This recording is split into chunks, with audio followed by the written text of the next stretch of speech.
Amalungu e-Operation Dudula abebhikisha ngaphandle kwenkantolo yemantshi yase-Orlando. Ngesikhathi kuvela enkantolo, amalungu awo amathathu asolwa ngokulwisana nabokufika emtholampilo kahulumeni. Umholi wemashi usola uhulumeni ngokuphuma nabo iqhubu. There's no ways that you will keep people in jail for 5 days and give them free bail and take them out on a warning. We have been treated like this is a Schedule 6 offense.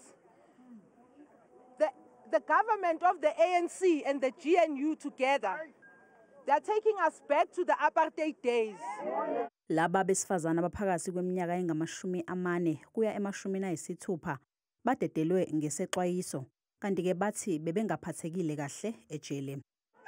Basiphethe kabi mama, each and every police elingena laphayana bahlekisa ngathi sibulela umuntu, yazi ngathi sibulela umuntu, singazange salwa namuntu, singazange sashaya umuntu. Amalungu e-Operation Dudula athi azoqhubeka nomkhankaso wawo wokulwisana nokuthi abokufika bangene emtholampilo kahulumeni.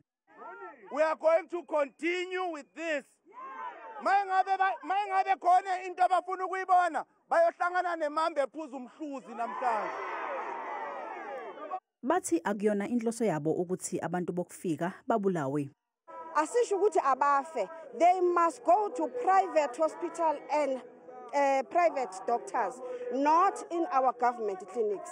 Yiyo into esiyilwelayo leyo, bese siyaboshwa siboshelwa leyo nto leyo. Abasolwa bazobuyela enkantolo mhla ziyi-10 kuMandulo.